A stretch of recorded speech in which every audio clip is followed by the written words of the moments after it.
surga mulia, kau rela jadi manusia. Karena kasih-Mu yang mulia, tiada kasih seperti kasih-Mu, tak terbandingkan dengan apapun juga. Kasih-Mu menembus segala batas. Kasih-Mu, kasih tak bercela. Kasih-Mu agung kekal selamanya. Kasih-Mu, kasih yang sempurna.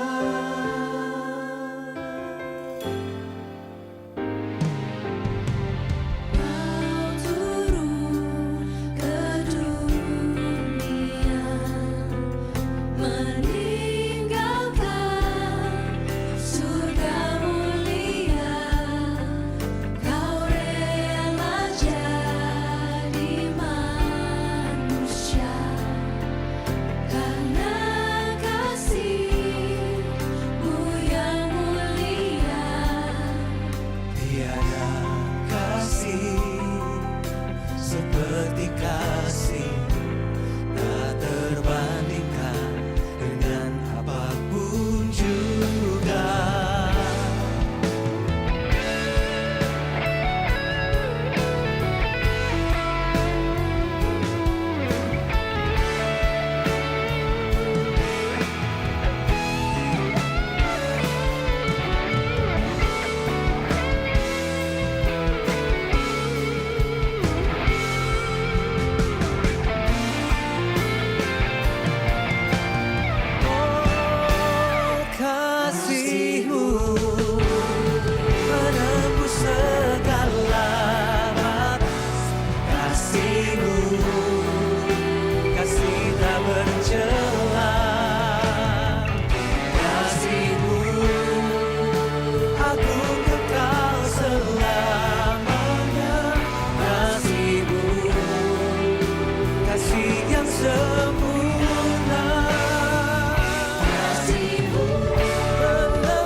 Yang sempurna, kasih-Mu,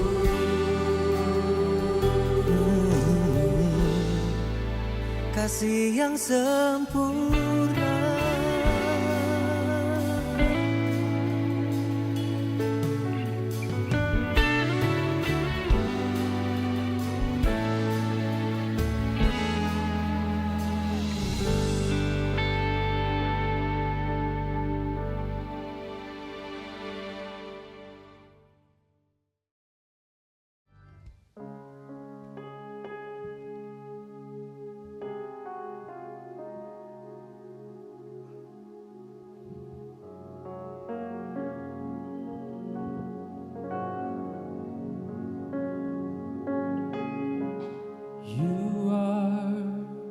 The love of my life, You are the hope that I cling to. You mean more than this world to me. I wouldn't trade You for silver or gold. I wouldn't trade You for riches untold. You are my everything.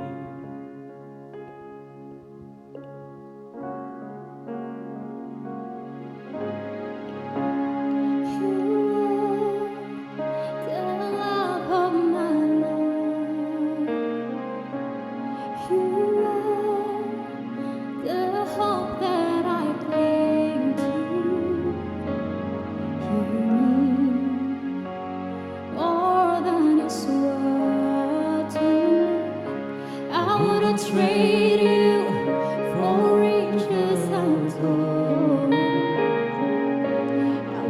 trade you for the riches untold. You are my everything.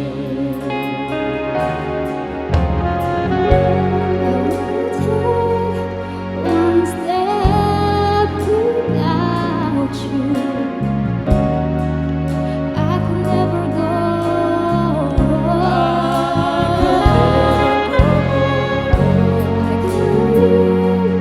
One day without you, I don't have the I strength don't have to to make it on my own. You are the love of my Yes, life. You are the hope that I cling to. You mean more than this world to me. I Wouldn't would trade you for silver or gold. I Wouldn't would trade you for the riches untold.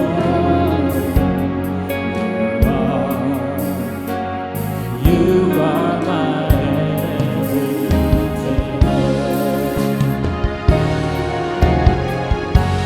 Until the world starts turning, until the stars fade from the sky, until the sun stops rising. I need you in my life. Here's the reason why.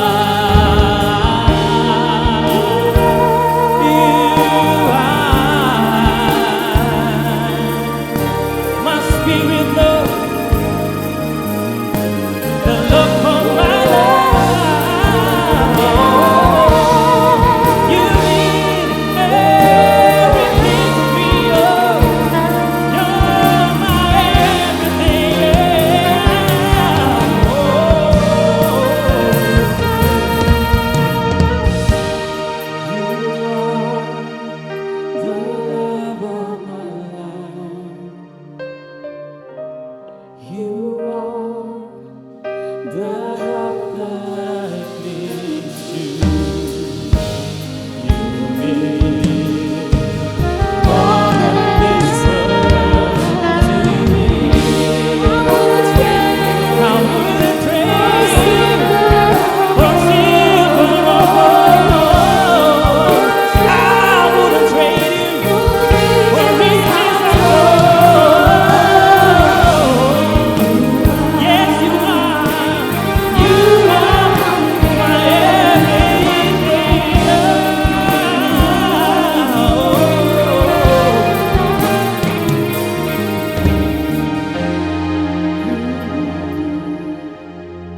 You are my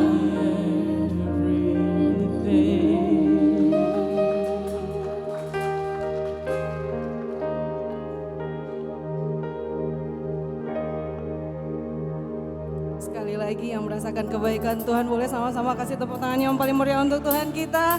Mari jemaat Tuhan kita bangkit berdiri. Kita mau merayakan kebaikan Tuhan yang nyata buat saya dan saudara, amin. Boleh sama-sama kita bertepuk tangan untuk Tuhan kita yang luar biasa.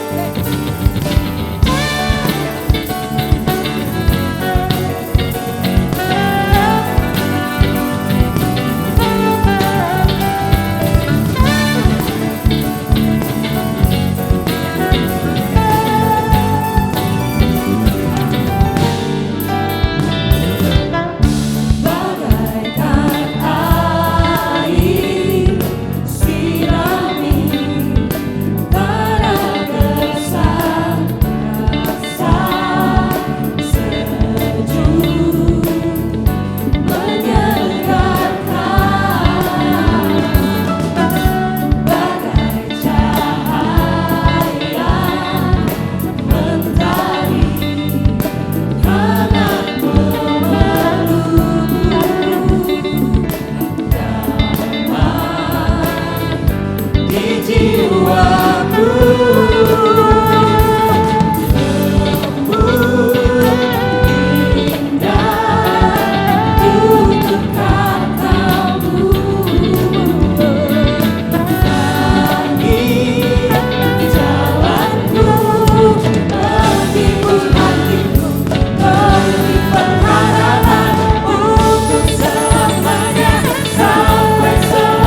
kasih Tuhan untuk kesetiaan-Mu, untuk kebaikan-Mu.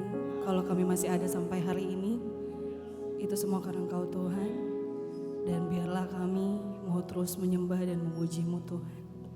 Terima kasih Tuhan Yesus.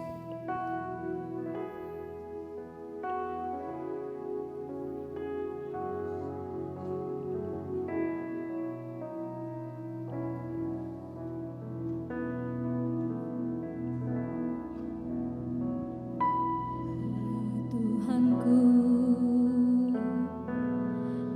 aku hendak bernyanyi bagimu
Biarlah pujian dan hormat dan kemuliaan hanya untuk Engkau. Terima kasih Bapa, di dalam nama Tuhan Yesus semua yang percaya, sama-sama saya katakan, amin. Ya, berikan sorak-sorai sekali lagi lebih meriah buat Yesus Tuhan. Saya mengucapkan selamat datang bagi Bapak Ibu semuanya yang hadir di ibadah raya GB Gilgal, ibadah yang ketiga. Dan bagi Bapak Ibu yang baru pertama kali hadir di ibadah raya GB Gilgal, kami mengucapkan selamat datang semuanya. Bapak Ibu menjadi satu keluarga bagi kami, dan ada barcode di layar. Bila ada hal-hal yang ingin ditanyakan tentang GB Gilgal atau mengenal GB Gilgal lebih lanjut, bisa scan barcode yang ada, nanti akan ada hamba-hamba Tuhan menghubungi Bapak Ibu semuanya. Dan ada satu nilai di GBI Gilgal yang terus kita bangun dan biarlah itu menjadi kehidupan dalam kehidupannya kita, yaitu family. Dan kita akan ada waktu 1 menit untuk kita kenalan sama orang-orang yang belum kita kenal. Kalau udah kenal kita tanya, kemarin kan Valentine ya, kamu ngasih kado apa buat orang terkasih? Quality time mulai dari sekarang.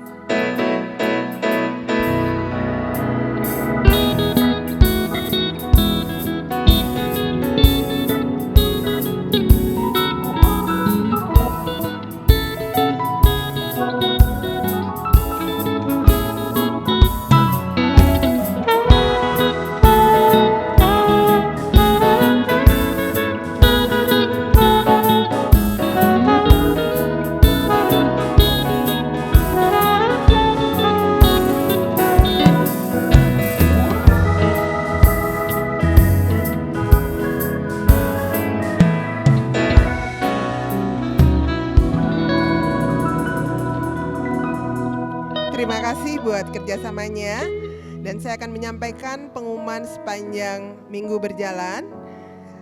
Pada tanggal 8 Maret yang akan datang, kita akan kedatangan tamu yaitu Yesua Abraham. Nanti beliau akan memimpin sebagai worship leader dan dia akan memimpin di ibadah 1, ibadah 2 maupun ibadah 3. Jadi Bapak Ibu bisa mulai dari sekarang mengundang teman-teman, saudara, kerabat yang ingin kita panggil untuk bisa bersama-sama beribadah di tempat kita. Sekali lagi pada tanggal 8 Maret, baik ibadah pertama, ibadah kedua maupun ibadah yang ketiga. Dan gereja kita akan mengadakan satu seminar, yaitu seminar New Life pada hari Sabtu tanggal 14 Maret 2026. Itu mulai dari jam 9 pagi sampai selesai, dan seminar ini akan menolong Bapak Ibu saudara-saudara semuanya untuk mengalami lahir baru, mengalami perubahan dalam hidup dan mendatangkan terobosan dalam kehidupannya kita. Seminar ini gratis dan terbuka untuk umum. Untuk itu bila ada kenalan atau kerabat kita yang belum pernah mengikuti seminar New Life atau Bapak Ibu saudara sendiri belum pernah mengikuti seminar New Life, kami mengundang untuk bisa mengikuti seminar New Life pada tanggal 14 Maret 2026 dan kita akan sama-sama mengalami terobosan dalam kehidupannya kita. Dan sekali lagi saya mengundang Bapak Ibu untuk boleh bangkit berdiri bersama-sama. Kita akan menyambut kebenaran firman Tuhan pada siang hari ini yang akan dibawakan oleh Pendeta Edi Wanjoyo. Ya, terima kasih Kak Jeki. Mari kita berdoa. Bapak yang baik, terima kasih, kami bersyukur Tuhan buat ibadah kami, ibadah yang ketiga. Kami tahu Engkau hadir bersama dengan kami. Hadirat-Mu boleh kami rasakan, bahkan pujian penyembahan boleh naik menyenangkan hati-Mu Tuhan. Terima kasih, kami siap untuk ditegur, siap untuk dinasehati lewat kebenaran firman Allah. Urapi hamba-Mu, urapi kami semua, dan biarlah firman Allah tertanam di tanah hati yang subur, berbuah, bahkan menghasilkan hidup yang taat kepada Tuhan. Dalam nama Yesus, kami sambut firman-Mu. Haleluya, haleluya. Yang percaya sama-sama katakan amin. Mari beri kemuliaan buat Tuhan Yesus Kristus. Silakan duduk. Shalom. Shalom. Puji Tuhan. Dalam 1 bulan ini kita terus berbicara tentang hubungan. Katakan hubungan. Bapak Ibu saudaraku yang kasih, yang diberkati Tuhan, hubungan menjadi kacau, hubungan menjadi rusak. Yaitu karena kepahitan. Makanya 2 minggu yang lalu Pak Stefan sudah jelaskan, yang menjadi penghalang sebuah hubungan adalah yang kepahitan atau akar pahit. Itu pasti akan mengacaukan hubungan, bahkan merusak hubungan. Bahkan Alkitab berkata orang yang punya kepahitan itu susah untuk mengampuni. Itu sebabnya jelas sekali di dalam Ibrani pasal yang ke-12 ayat 15, jagalah supaya jangan ada seorang pun menjauhkan diri dari kasih karunia Allah, agar jangan tumbuh akar pahit yang menimbulkan apa Bapak Ibu? Biang kerok.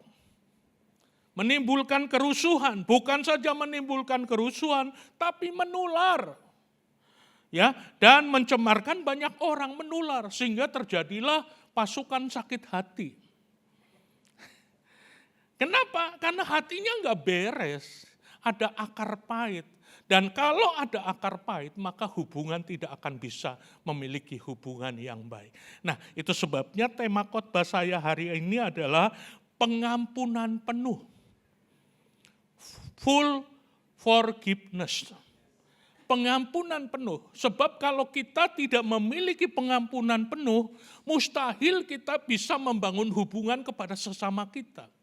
Jangankan kepada sesama, suami istri saja, kalau tidak punya pengampunan penuh, maka susah sekali. Bisa baku feem berminggu-minggu. Apa baku feem ya benar ya? Tidur balik belakang, nggak enak Bapak Ibu. Nggak enak. Dan kita sendiri tidak akan menerima berkat dari Tuhan. Nah, kita akan sama-sama belajar dari seorang yang namanya Petrus. Petrus bertanya kepada Tuhan, Tuhan, berapa kali aku harus mengampuni saudaraku yang berbuat dosa? Saudara, Tuhan belum jawab, dia jawab 7 kali Tuhan. Karena menurut Petrus 7 kali itu so hebat, angka sempurna. Ya, kemudian datanglah Petrus, ayat 21, 22, kemudian datanglah Petrus dan berkata kepada Yesus, Tuhan sampai berapa kali aku harus mengampuni saudaraku jika ia berbuat dosa terhadap aku? Sampai 7 kali? Yesus berkata kepadanya, bukan. Aku berkata kepadamu bukan sampai 7 kali, melainkan sampai 70 kali 7 kali. Saya yakin Petrus bengong, salam satu orang ini, dalam satu orang kesalahan, mesti 70 kali 7 kali, saudaraku.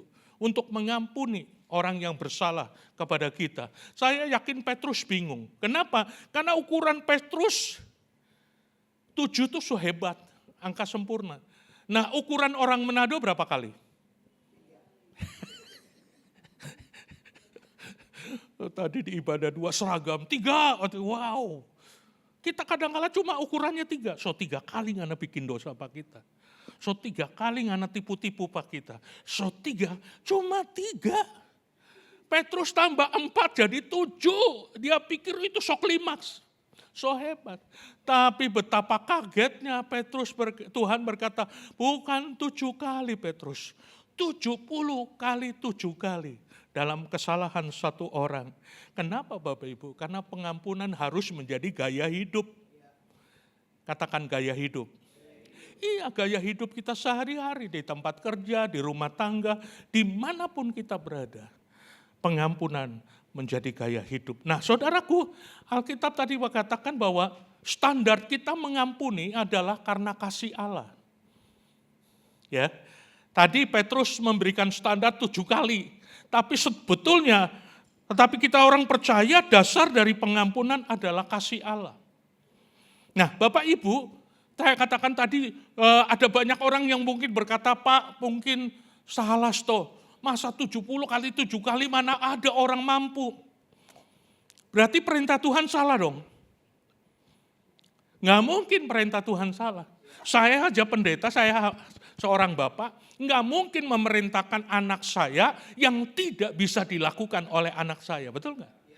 Kalau saya memerintahkan anak saya yang tidak bisa dilakukan oleh anak saya bapak yang blow on, bapak yang bodoh. Nggak mungkin Tuhan memerintahkan yang tidak bisa kita lakukan. Yang mengatakan tidak mungkin siapa ya? Boleh bertanya, kita? Saya? Seringkali kita membatasi Bapak Ibu. Nah, kita akan belajar bersama-sama, nanti Bapak Ibu akan terbuka, kenapa 70 kali 7 kali itu bisa. Karena pada waktu Bapak Ibu menerima Yesus sebagai Tuhan dan Juru Selamat, sesungguhnya di dalam hidup saudara punya kasih Allah yang tanpa batas. Waktu Bapak Ibu menerima Yesus sebagai Tuhan dan Juru Selamat, maka di dalam diri kita itu punya kasih Allah. Kita baca dalam 1 Yohanes pasal 4 ayat 7 sampai 11. Saudara-saudaraku yang kekasih, marilah kita saling mengasihi. Sebab kasih itu berasal dari Allah. Dan setiap orang yang mengasihi lahir dari Allah dan mengenal Allah. Barang siapa tidak mengasihi, ia tidak mengenal Allah. Sebab Allah adalah apa? Saya ulangi, sebab Allah adalah kasih. Dalam hal inilah kasih Allah dinyatakan di tengah-tengah kita. Yaitu bahwa Allah telah mengutus anaknya yang tunggal ke dalam dunia supaya kita hidup olehnya. Inilah kasih itu, bukan kita yang telah mengasihi Allah, tetapi Allah yang telah mengasihi kita dan yang telah mengutus anaknya sebagai pendamaian dosa-dosa kita. Saudara-saudaraku yang kekasih, jikalau Allah sedemikian mengasihi kita, maka haruslah kita juga saling apa? Mengasihi. Tadi dikatakan Allah adalah kasih. Waktu saudara dan saya menerima Yesus sebagai Tuhan dan Juru Selamat, saudara punya Allah. Allah adalah Saya tanya nih, siapa yang punya Allah dalam hidupnya? Berarti yang nggak angkat tangan nggak punya Allah ya? Atau nggak punya tangan? Saya ulangi, siapa yang punya Allah dalam hidupnya? Allah adalah, berarti saudara punya kasih enggak? Terbatas atau tidak? Tidak. Kasih manusia terbatas, tapi kasih Allah dalam hidup kita tidak terbatas. Berarti 7 kali 70 kali 70 kali 7, kanino, kecil. Enggak ada apa-apanya. Yang membatasi adalah kita sendiri. Yang membatasi diri kita. Padahal di dalam diri kita tuh punya kasih Allah yang tak terbatas. Jadi kalau ada orang yang menyakiti kita, harusnya kita mengasihi orang tersebut dengan kasih Tuhan. Bukan dengan kasih yang terbatas itu. Pada waktu kita menerima Yesus, kita sudah punya Allah. Kita diperintahkan untuk mengasihi seperti Tuhan mengasihi kita. Kita mengasihi bukan karena ukuran standarnya dunia, bukan. Bukan juga standarnya kita sebagai manusia. Tapi kita mengasihi seperti, katakan seperti Tuhan mengasihi kita tanpa batas. Yohanes pasal 13, ayat yang ke-34 dan 35. Aku memberi perintah baru kepada kamu, yaitu supaya kamu saling mengasihi, sama seperti aku telah mengasihi kamu, demikian pula kamu harus, katakan harus, saling mengasihi. Dengan demikian semua orang akan tahu bahwa kamu adalah murid-muridku, yaitu jikalau kamu saling mengasihi.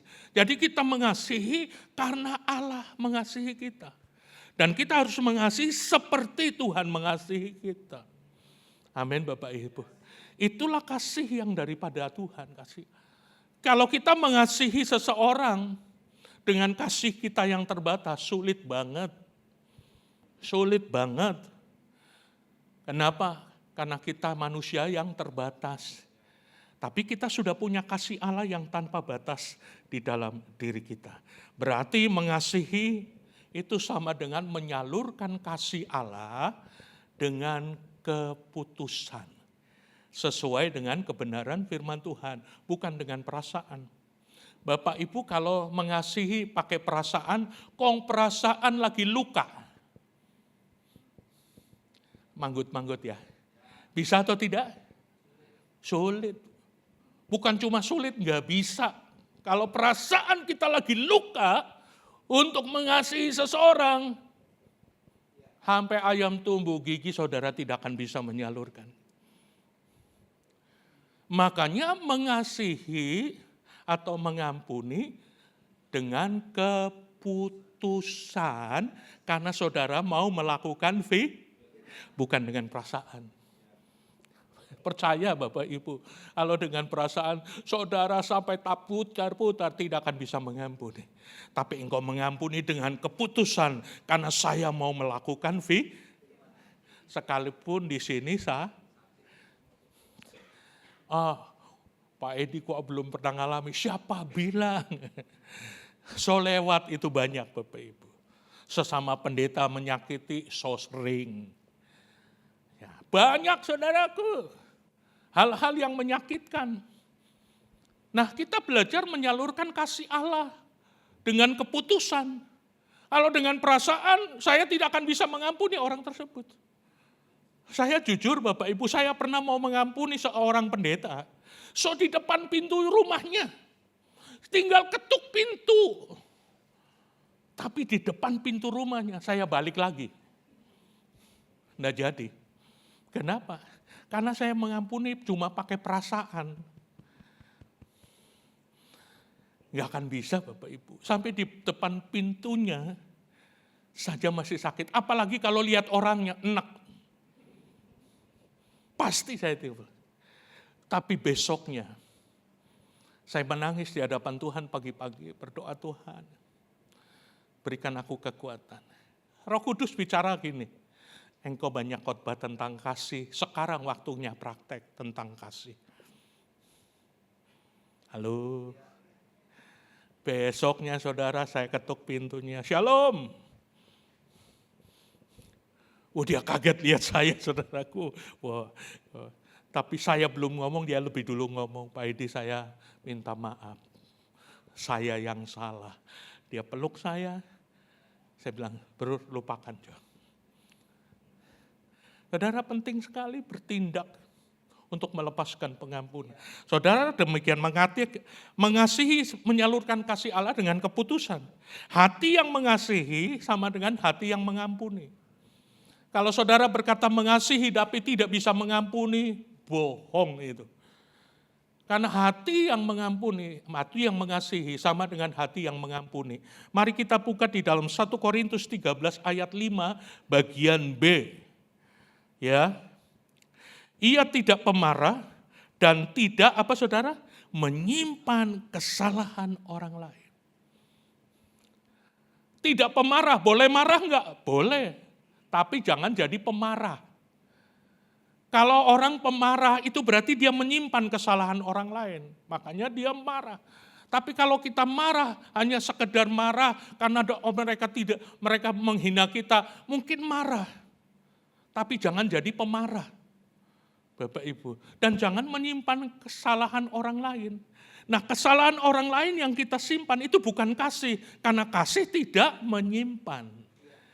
Tengok kanan kirinya, tidak menyimpan tuh kesalahan orang lain. Apalagi kesalahan istri, kita simpan bertahun-tahun, lalu kalau bertengkar bilang 15 tahun yang lalu. Ya. 5 tahun yang lalu, ya berarti 5 tahun yang lalu masih katakan bertobat. Haleluya. Karena mengasihi sama dengan dan tidak menyimpan. Definisi pengampunan apa sih? Definisi mengampuni adalah membersihkan ingatan buruk yang menyakitkan dan menyerahkan hak pembalasan pada Tuhan. Saya baca ulang, membersihkan ingatan buruk yang menyakitkan dan menyerahkan hak pembalasan kepada Tuhan. Kira-kira saudara di sini ayatnya membersihkan ingatan buruk yang menyakitkan. Membersihkan ingatan buruk yang menyakitkan. Jangan salah paham ini ayat ini.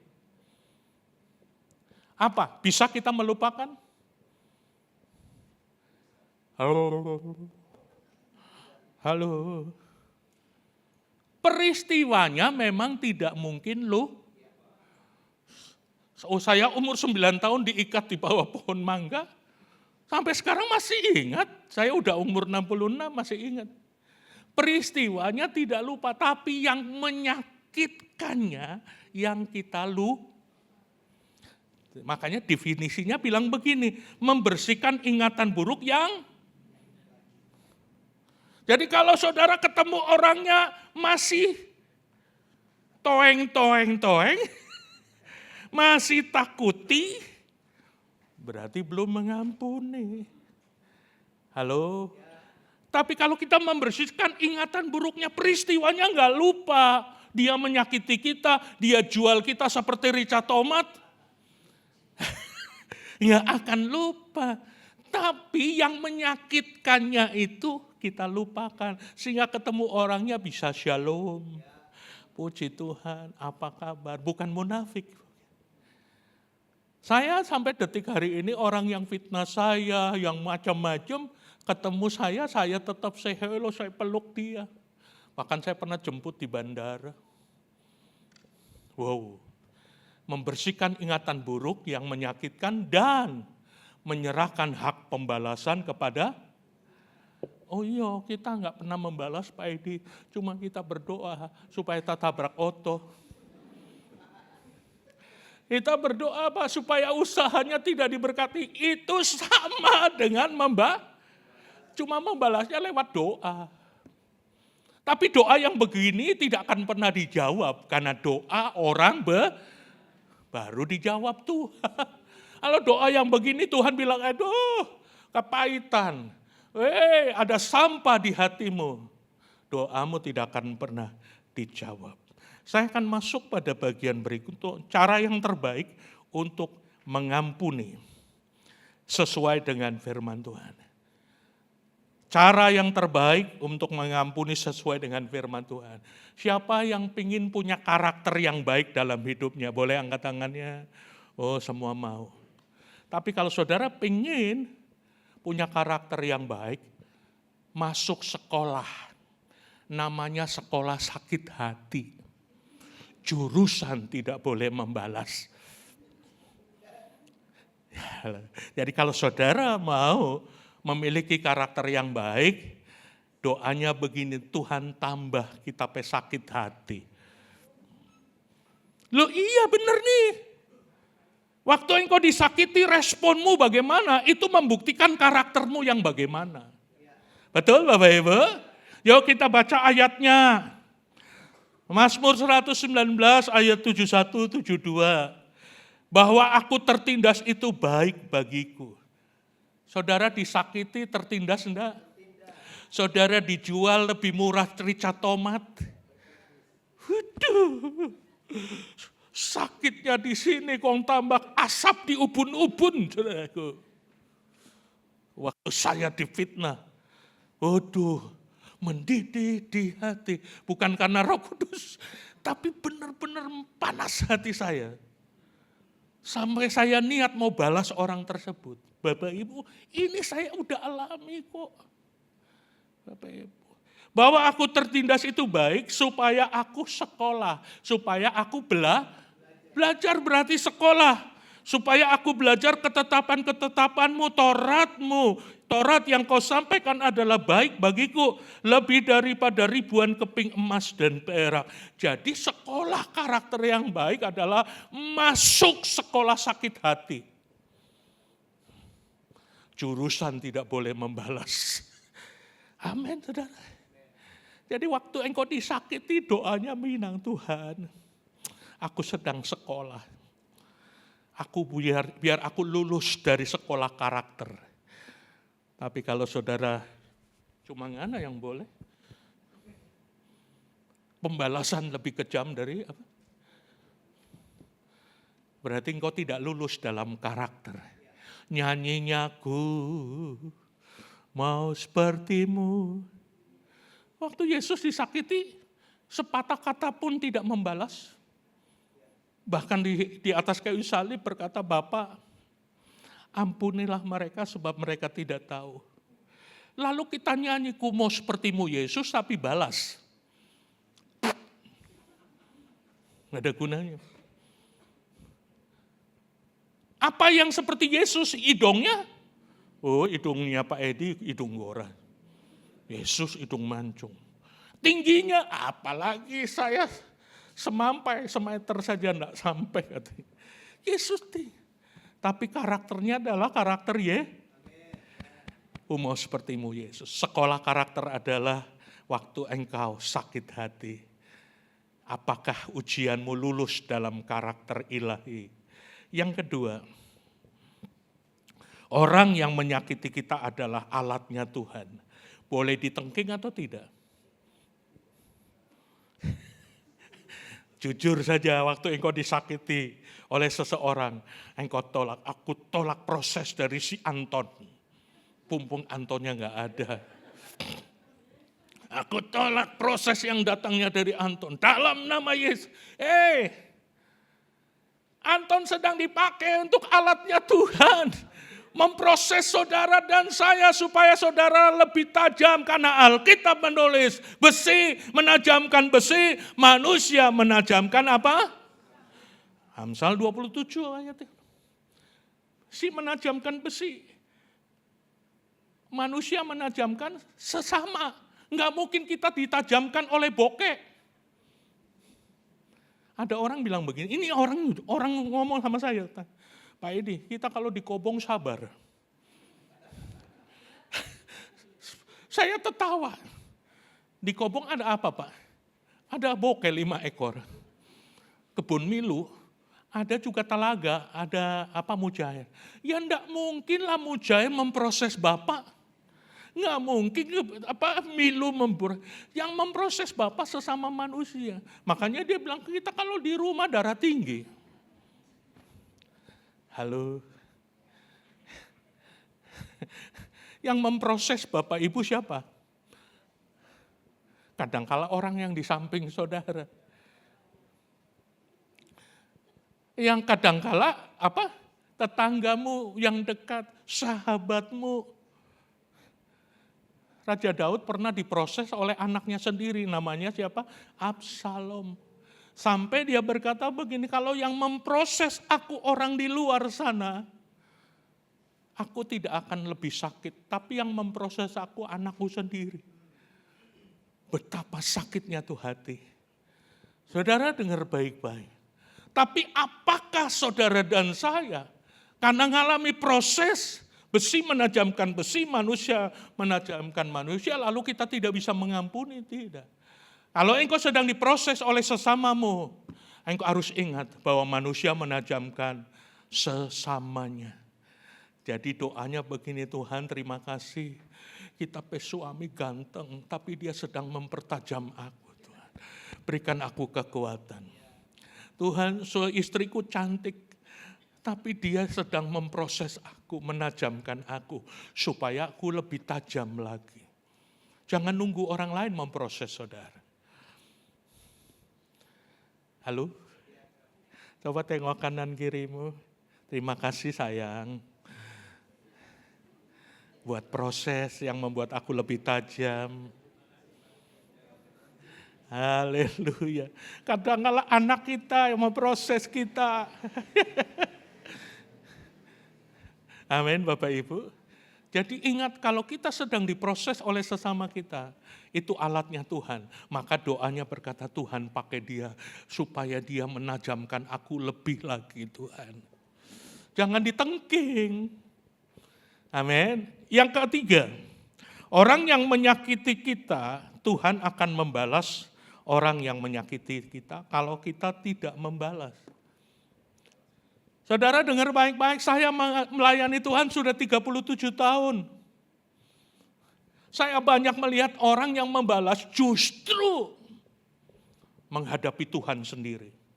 Justru terpuruk, justru tidak ada terobosan, justru hidupnya mengalami tekanan. Kenapa? Karena dia sedang melawan Tuhan.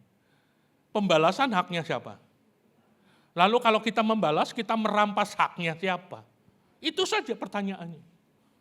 Pembalasan haknya Tuhan, lalu kita membalas, berarti kita merampas haknya Tuhan. Makanya orang yang menyakiti malah happy-happy, saudara sendiri yang dipukul oleh Tuhan. Kenapa? Karena engkau merampas haknya Tuhan. Kita baca saja Roma 12 ayat 19. Saudara-saudaraku yang kekasih, janganlah kamu sendiri menuntut pembalasan.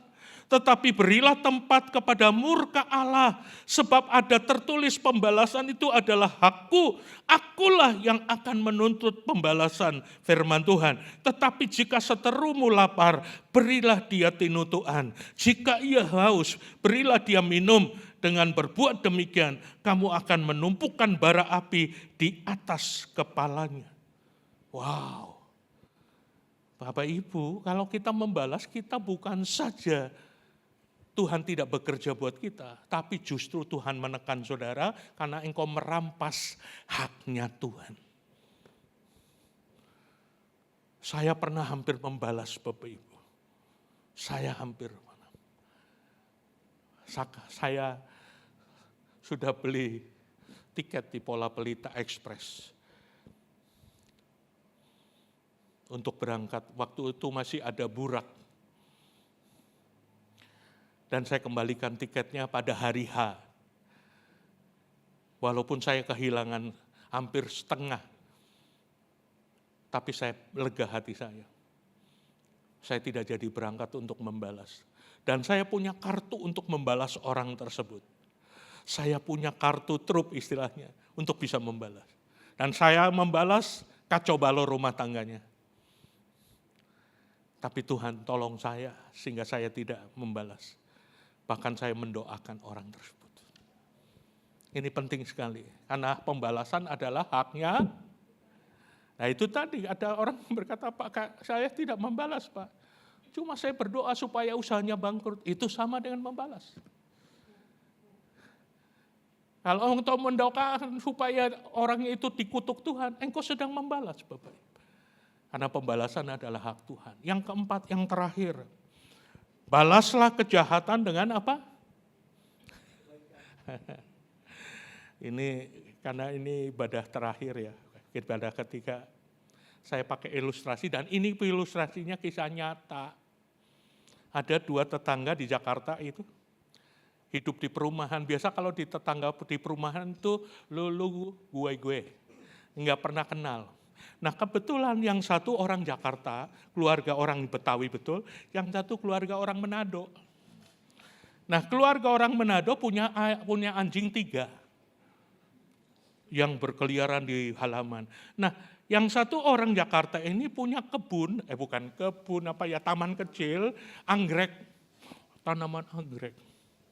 Tapi setiap bangun pagi itu yang orang Jakarta, kenapa ada tai anjing di halaman, di kebun anggrek yang kecil?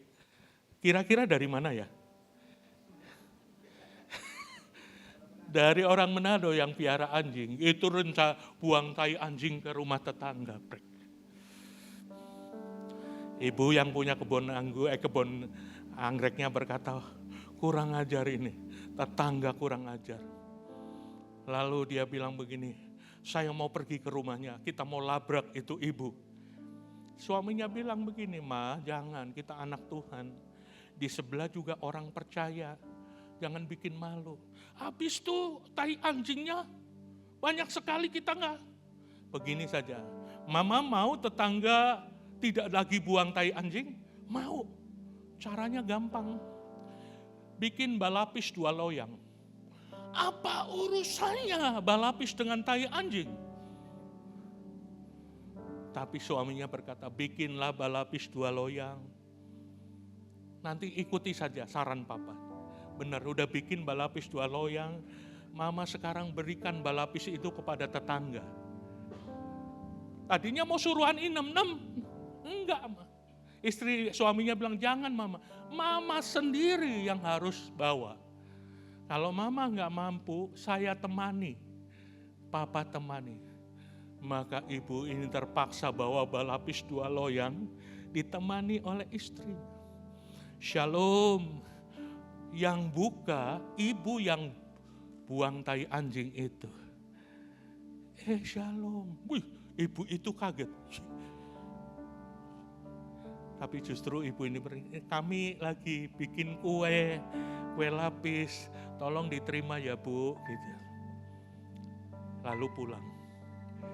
Yang terima kue balapis ini, sok kebingungan. Aku buang tai anjing, tapi dibalas dengan kue lapis 2 loyang. Suaminya keluar. Lalu suaminya tanya, kenapa Ma bengong? Aku malu. Tetangga memberi aku kue 2 loyang, padahal aku menyakiti dengan tai anjing setiap hari. Saudara tahu, mau kasih pulang DP loyang saja bingung. Mau kasih pulang DP loyang saja, orang Manadonya so bingung. Maka ditemani juga oleh suami mengembalikan. Dan waktu mengembalikan loyang itu terjadilah hubungan yang kembali dipulih. Minta maaf, aku mengampuni, dipaku peluk. Sejak itu, kalau orang Manado bikin RW, pasti RW-nya nyebrang ke sebelah. Kalau yang di sebelah ada opor, opornya juga pergi ke sebelah. Kenapa? Karena ada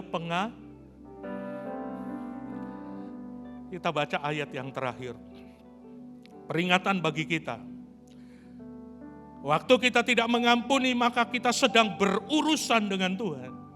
Matius pasal 6 ayat 14 dan 15. Karena jika kamu mengampuni kesalahan orang, Bapamu yang di surga akan mengampuni kamu juga. Tetapi jika kamu tidak mengampuni orang, Bapamu juga tidak akan mengampuni. Bapak Ibu, ini ayat yang Matius pasal 18. Itu kronologis dari pembacaan awal. Waktu Petrus bertanya berapa kali aku harus mengampuni. Maka Tuhan memberi pengampunan, ada 2 hamba. Hamba yang pertama hutang 10.000 talenta. Dan tidak mampu bayar. Maka harusnya ditangkap istri dan anaknya, dijual untuk membayar hutangnya. Tapi Tuan Raja itu punya belas kasihan karena mereka minta pengampunan. Maka Raja itu berkata, ya hari ini hutangmu bebas. Tapi waktu dia keluar dari istana, ketemu temannya, hanya utang 100 dinar. Bayangin talenta dengan dinar itu beda banget. Kalau talenta uangnya emas terbuat dari emas, dinar terbuat dari tembaga. Nilai mata uangnya jauh. Hutangnya cuma 100 dinar, temannya dicekik. Bayar, kalau engkau tidak bayar aku akan serahkan kepada polisi. Temannya minta ampun, tetap dia cekik. Maka teman-teman yang lain merapor kepada raja. Tuanku raja begini-begini dia ceritakan. Nah ini jawabannya saudara. Matius pasal 18 ayat 32. Raja itu menyuruh memanggil orang itu dan berkata kepadanya, hai hamba yang jahat, seluruh hutangmu telah kuhapuskan karena engkau memohonkannya kepadaku. Bukankah engkau harus mengasihi kawanmu seperti aku telah mengasihi engkau? Maka marahlah tuannya itu dan menyerahkannya kepada algojo sampai ia melunaskan seluruh hutangnya. Ayat 35 baca sama-sama, 2, 3. Maka Bapakku yang di sorga akan berbuat demikian juga terhadap kamu. Apabila kamu masing-masing tidak mengampuni saudaramu dengan apa? Jadi kalau engkau tidak mengampuni, engkau akan diserahkan kepada algojo. Apa tugas algojo? Menyiksa dan mengeksekusi. Dia akan menyiksa dan setelah disiksa eksekusi. Kalau dieksekusi mati digantung, dia yang menggantung algojo. Apakah kita mau diserahkan kepada algojo? Karena kita tidak mengampuni. Lepaskan pengampunan hari ini. Jangan nunggu besok. Jangan sampai algojo menyiksa dulu. Menyiksa hidupmu. Engkau tidak mengalami berkat Tuhan. Engkau tidak mengalami terobosan dalam rumah tanggamu, dalam usahamu. Karena engkau tidak mengampuni. Hari ini, lepaskan pengampunan. Saya undang kita semua bangkit berdiri. Ajarilah Kami ini saling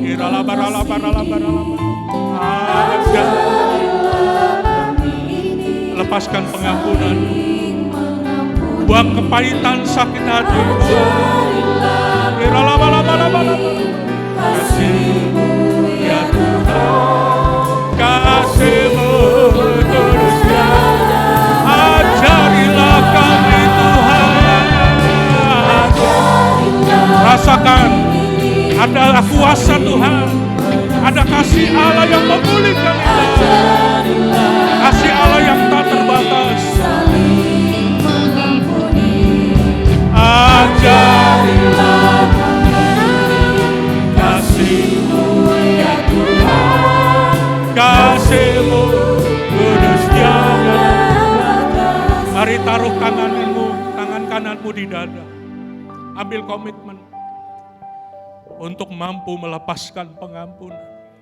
Buang setiap sakit hatimu. Buang setiap kepahitanmu. Engkau sedang berbicara kepada Tuhan. Tuhan, aku mau lepaskan pengampunan kepada siapapun yang pernah. Kalau engkau pernah ingat orangnya, sebut namanya. Aku mengampuni si A, si B, si D. Supaya hari ini terjadi kelepasan dalam hidup saudara. Supaya hari ini engkau akan mengalami terobosan, dari tempat ini engkau akan mengalami kuasa Tuhan dan mujizat Tuhan. Bapak terima kasih engkau lihat Tuhan. anak-anak-Mu hari ini mengambil keputusan untuk melepaskan pengampunan kepada siapapun yang pernah menyakiti. Berikan kekuatan kepada kami Roh Kudus. Berikan kekuatan kepada kami Roh Kudus untuk kami mampu melepaskan pengampunan ini. Supaya hari ini terjadi kelepasan. Supaya hari ini kami mengalami terobosan-terobosan. Dan kami akan hidup diberkati oleh Tuhan. Terima kasih Bapa yang baik. Hamba sudah selesai. Tapi Roh Kudus akan terus bekerja dalam hidup kami. Dalam nama Tuhan Yesus. Haleluya.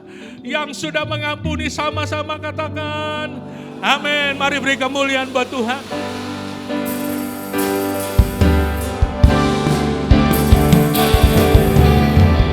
Sembah dan puji penuhi tahta-Mu. Sembah dan puji penuhi tahta-Mu. Sembah dan puji penuhi tahta-Mu. Yesus Tuhan adalah Raja. Sembah dan puji penuhi tahta-Mu. Sembah dan puji penuhi tahta-Mu. Sembah dan puji penuhi tahta-Mu. Yesus Tuhan adalah Raja. Yesus Tuhan adalah Raja. Yesus Tuhan adalah Raja.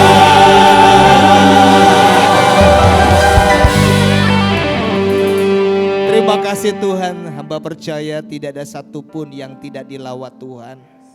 Pemulihan terjadi, kebebasan terjadi, dan kami percaya kami menjadi keluarga-keluarga yang diberkati Tuhan. Terus beracara dalam kehidupan kami Tuhan. Biar kasih-Mu terus menjadi bagian kami, sehingga kami terus mampu untuk bisa saling mengampuni satu sama lain. Terima kasih Bapak, kembali kami berdoa buat hamba-Mu, Bapak Pendeta Edi Wanjoyo beserta keluarga yang ada. Biar terus penyertaan Tuhan semakin luar biasa dalam keluarga mereka, menjadi berkat dimanapun mereka berada. Bapak Ibu Saudara, pulanglah dan terimalah berkat dari Tuhan.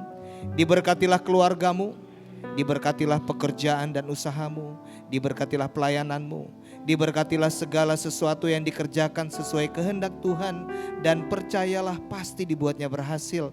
Dan biarlah cinta kasih dari Allah Bapa Tuhan kita yang selalu menyertai.